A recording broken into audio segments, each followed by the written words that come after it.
And then they're like, oh, maybe she could do something, you know, musically.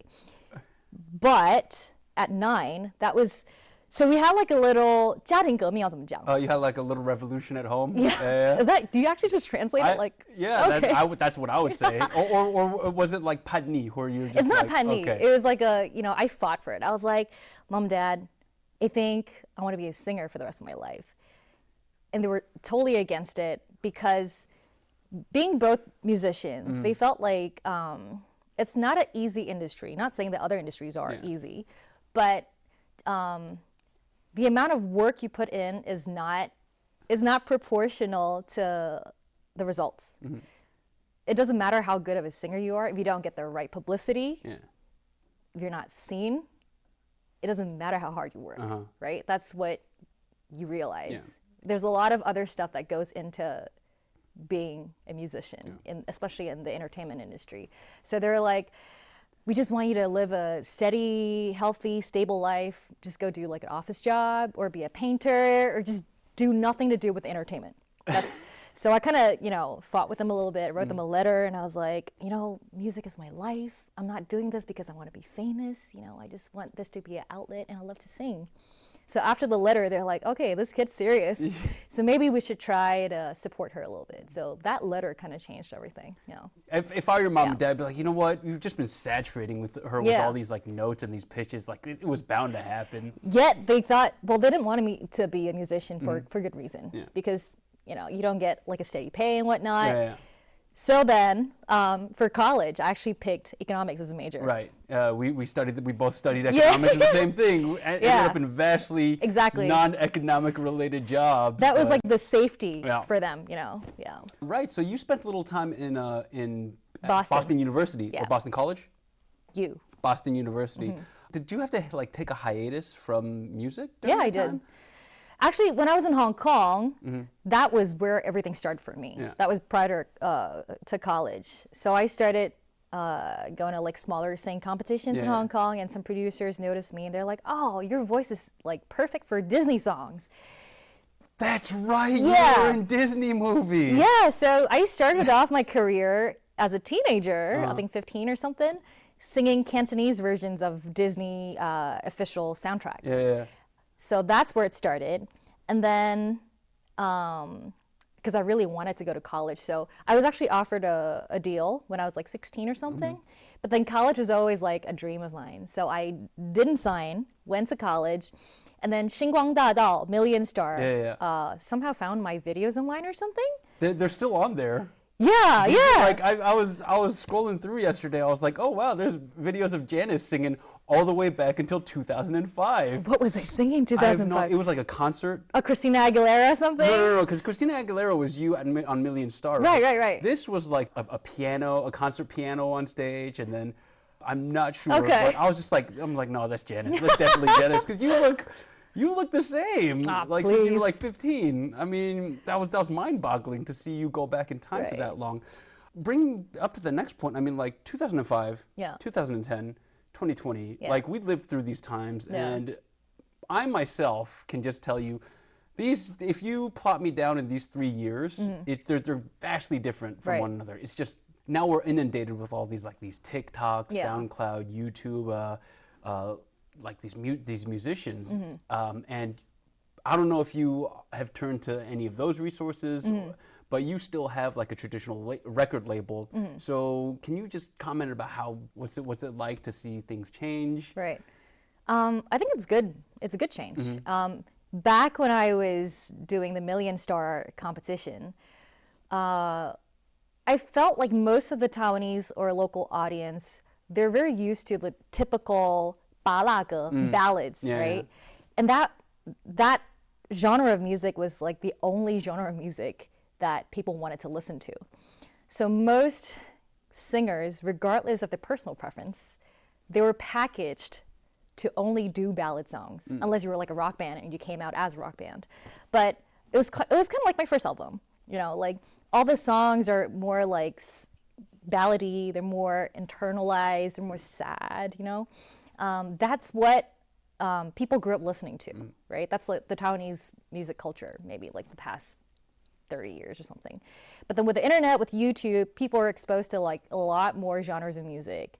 A lot of independent artists are coming up with hip hop, R&B. So I feel like people are more acceptable to, more accepting of different varieties of music, which is great because I grew up doing R&B, rock. I grew up listening to Muse, Westlife, Christina Aguilera. So for my second album, I had a lot more freedom to do what resonated with me and what influenced me the most. And I think it's great because you don't really need a huge record label per se to like actually put out music. Right. Anyone can just put up songs on SoundCloud, YouTube.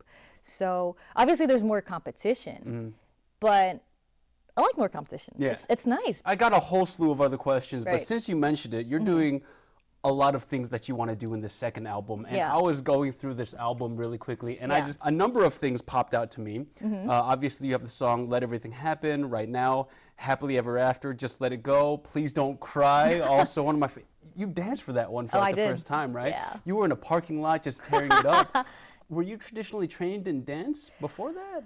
I did ballet, if that counts. I mean, were there any ballet elements in that? No. Not really, no. But like, what was that? Like, also learning a new skill set just for this music career.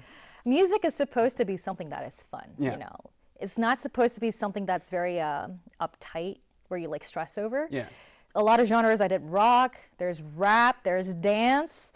There's a lot of co-writes actually. Yeah. I think that's another change in the industry the past few years. So, if you look at the songs from maybe like a decade ago, mostly it's like one songwriter and one lyricist, right, for all the Chinese songs. But then with the more westernized music, it's been like a trend for forever, where people write together. When like for the songwriter list, you'll see like 10 people for the same song, right? It's fun. So like Taiwan, they started a lot of like songwriting camps, starting with the Muse camp. I think that's kind of one of the things that started the whole like co-writing like this trend? Yeah. How accessible are those songwriting camps? Like, do you have to be invited or? Yeah, the Muse ones. I think the first year when it started, it was pretty open to everyone. But then all the really A gamers, they're all, in it. So they started having you send in demos or something. I'm not quite sure about that. But I think a lot of other publishing companies, they started doing their own. Okay. So for my album, I actually have my own Janice Yen songwriting camp. You have your own? Yeah. What? Yeah, so like you just have friends from like different companies and like, do you guys want to write songs together internationally? Was this your call? Yeah. Oh, so you were just like, you told your company, is like, I want to do a songwriting camp for my new album. Yeah, with my friends. That's so this awesome. album was really fun. Because I saw this album and I was just like, wow, that's a lot of producers and songwriters. But like you said, that's the trend now. Yeah. By the way, you look bomb. Thank you. I picked the wrong picture. But here's the thing. Here's the funny thing. The album came with sticker sets. Yeah. And because I have the attention span of a 5-year-old, when I opened the box, I was like, ooh, stickers. And then I read them, and then, there's you looking great. But at the same time, you have a Right Now. Right. You have I Don't Want You No More, Let Everything Happen, and then you have You and I in a Heart.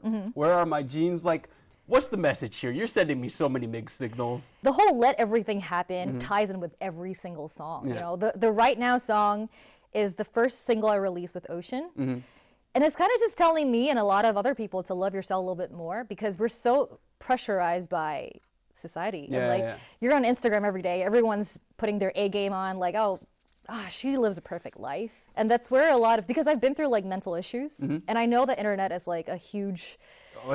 Yeah. If anybody can talk about it, it's definitely you. Yeah. So I felt like I wanted to send a message where you should learn to love yourself a lot more than you should. Because to love yourself is not telling yourself, you're great, you're amazing, love yourself more. Is learning to accept things that you kind of want to hide from people.